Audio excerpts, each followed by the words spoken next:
Então, quando esse rapaz chegou, ele, na mesma semana que ele chegou, não lembro bem se foi 2 dias depois ou se levou uma semana, não lembro. Assim que ele chegou, o noivado terminou. Esse relacionamento durou 7 anos.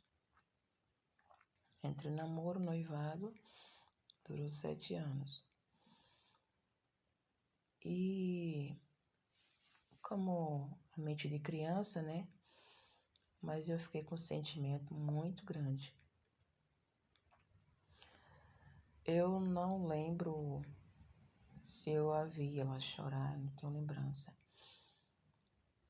Só lembro, acho que foi um recado, não sei se foi recado ou se foi uma carta que ele mandou terminando o noivado.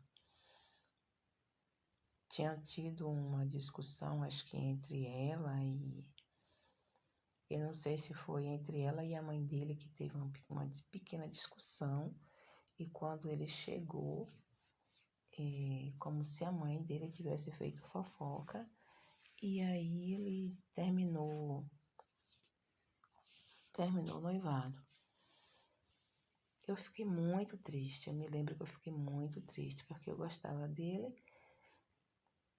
E na minha mente de criança era algo assim que ia deixar ela triste. E ali eu acompanhando todo aquele processo do fim do relacionamento. Foi um choque para todos, né? Porque todos esperavam um casamento e veio o fim do casamento, do relacionamento, do noivado. Parece que 3 meses depois, por aí, acho que mais ou menos isso, apareceu um rapaz, que ele era filho de um senhor que ele bebia muito, tanto ele como a esposa. Tinha dia que passava os dois na frente da porta, um carregando o outro, bebendo. E, infelizmente, esse rapaz, ele queria namorar com ela.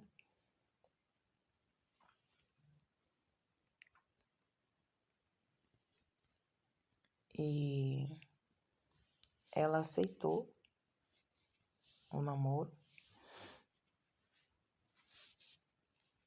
E sempre eu acompanhando tudo, porque onde ela ia, eu estava junto com ela. Eu era a parceira dela em tudo, tudo eu acompanhava. Tem uma imagem dela na infância, quando a vaca, por nome Boa Noite. Boa Noite era uma vaca com chifres grandes, curvado, e ela era muito valente.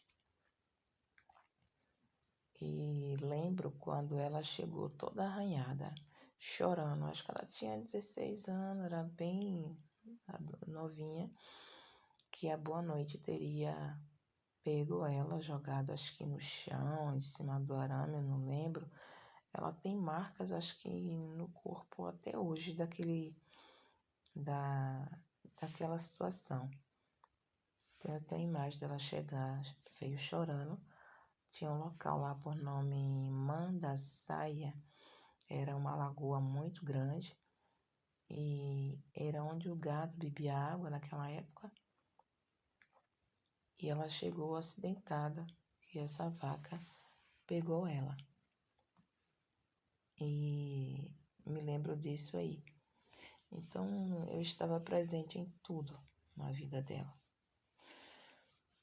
E quando esse rapaz foi para namorar com ela, filho desse casal alcoólatra, ele não morava no interior, era um rapaz viajado, vinha sempre para a cidade, Só eu viajava sempre para Salvador, trabalhava em Salvador. E era um rapaz assim simpático, inteligente, sabia falar, se expressava bem. Mas era de uma família pobre que, para piorar, o pai às vezes caía na beira das estradas, a mãe passava bêbada também. Ele deu um relógio de presente para ela, começaram a namorar. Ele deu um relógio de presente para ela e eu sempre ia com ela na casa dele para ver ele, visitar a mãe também.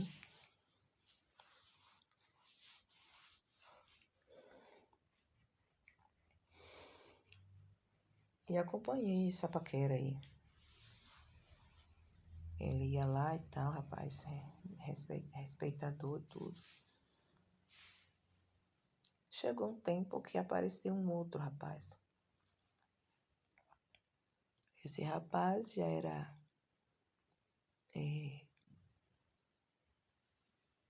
filho de um outro senhor lá, com o apelido do Fato.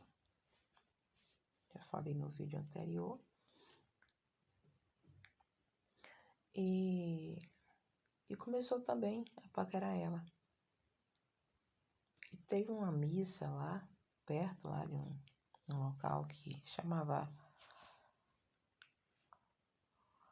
Serrote. E aí nessa missa, eu me lembro que esse rapaz começou a rodear ela também. O que ela estava paquerando, acho que não estava nessa missa. E aí foi aí 5 moças para essa missa. Não sei se minha mãe foi com a gente, mas era assim era a tradição anual de ter aquela missa. Então abalava as cidades próximas, juntava muita gente no povoado, que era legal, né? Era a diversão que existia, todo mundo ia. E no retorno, esse rapaz, filho do senhor do Fato, acompanhou essa minha irmã até a fazenda do meu pai. Nesse período aí, meu pai já estava com a fazenda arrumadinha e tal, toda pintadinha, já tinha melhorado um pouco a situação. E a gente era... Nesse tempo aí eu deveria ter meus 8, 9 anos, por aí, 9 anos mais ou menos. E as filhas do meu pai eram chamadas de as moças do pé do morro. Que eram as moças assim, 5 filhas bem criadas e tal, então, respeitada. Ninguém mexia com as filhas de fulano, não. Então, rapaz que se aproximasse delas, 3 que já eram adultas, era desafio.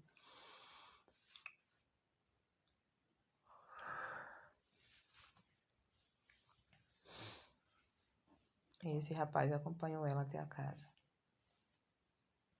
Acho que chegou até lá e voltou e tal. Meu pai estava viajando, trabalhando fora. E me lembro que depois teve um diálogo entre ela e meu pai. Ela estava muito chateada, muito alterada. Começou a conversar com meu pai. E eu estava perto dela e ouvi o diálogo. Que o diálogo era dessa maneira. Ficou gravado na minha memória o seguinte: meu pai fumando um cigarro, com o cotovelo apoiado sobre a mesa, as mãos juntas uma com a outra e o cigarro nos dedos.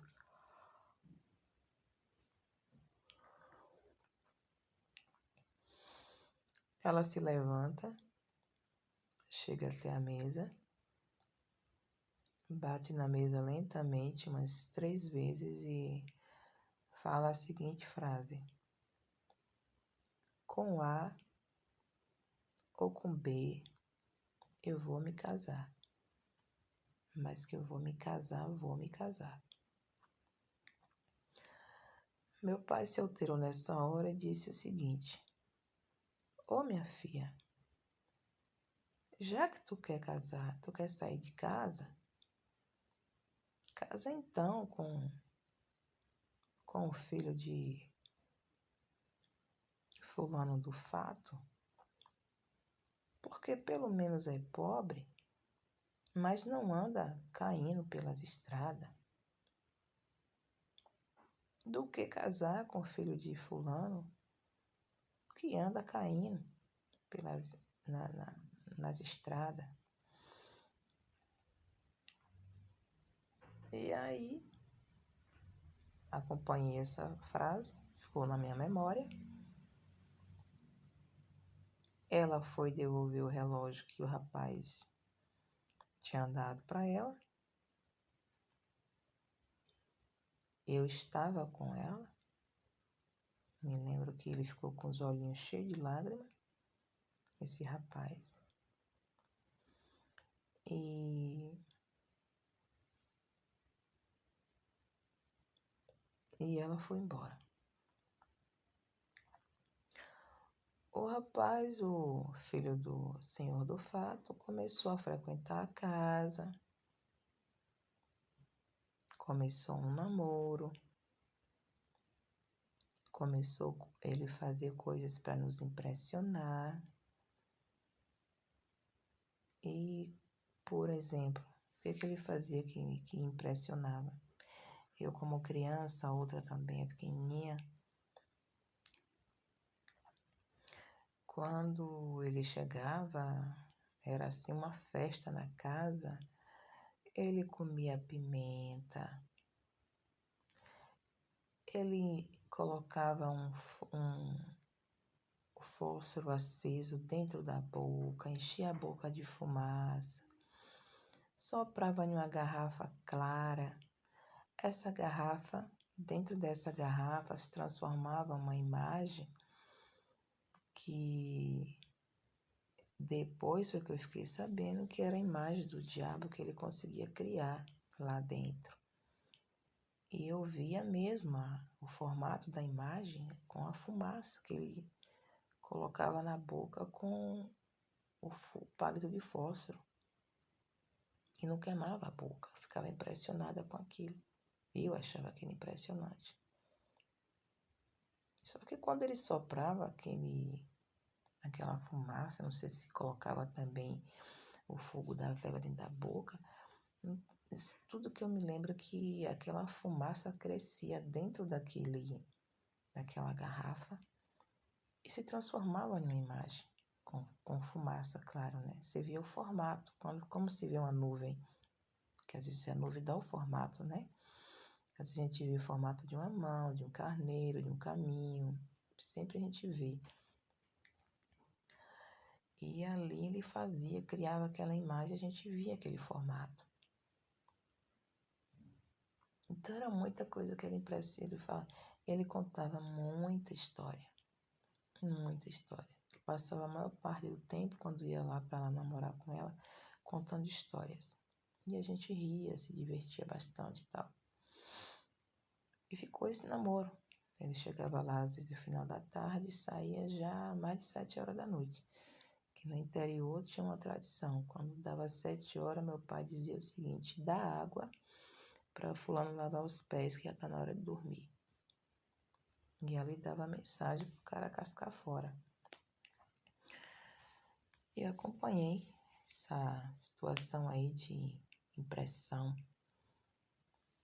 que ele causava na gente. Uma pessoa educada, legal, graciosa, muita piada engraçada, enfim, conquistou a família. E ele foi para encontrar meu pai, onde meu pai estava trabalhando, no sul da Bahia. Meus 2 irmãos, que eram desaparecidos, meu pai reencontrou eles nesse local, que era Gandu. Então, meus 2 irmãos, que tinham desaparecido há muito tempo, moravam lá. Meu pai reencontrou esse pessoal. Foi aí nesse período que a minha irmã mais velha, que eu citei aí no vídeo, acho que os 5 ou 4, não sei, foi para casa de um deles. Mas, porém, eles não iam ver minha mãe. Mas meu pai sabia onde ele estava. E esse rapaz foi de encontro a meu pai.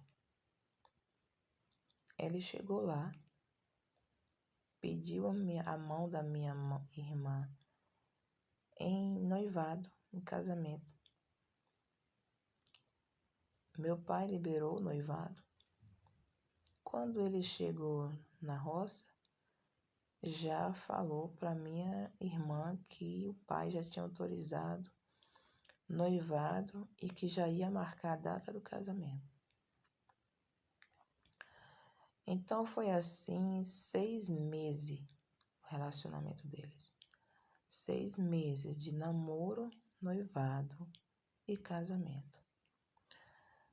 No dia do casamento deles, me lembro, estava na cena quando meu pai foi comprar o vestido dela.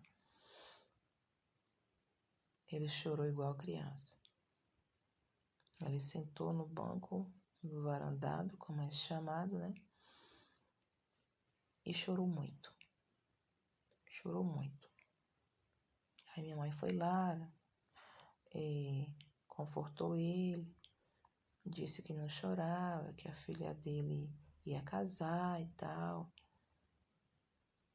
Eu vi o vestido dela, experimentou, porque era a tradição dos pais ir comprar o vestido das filhas. Não alugava, comprava. E eu vi aquilo tudo. Eu ficava triste pelo meio, porque era criança, não entendia direito o que estava acontecendo. Por isso que eu acho que nesse período eu deveria ter meus 9 anos, por aí, ou até menos, né? Eu gravei apenas que quando eles casaram eu tinha 10 anos, mas eu nem sei se eu tinha 10 anos.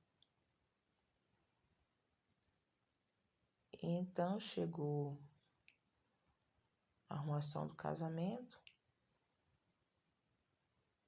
foram se casar.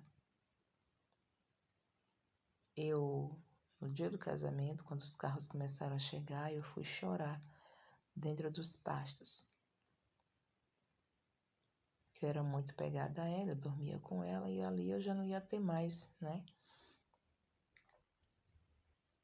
E eu fui chorar nesse dia. Saí da arrumação do casamento e fui para dentro dos matos chorar.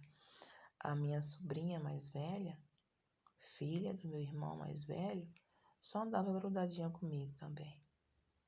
Que foi eu que ficava com ela ajudando a minha cunhada. Minha irmã mais velha já tinha casado, já estava com os filhos.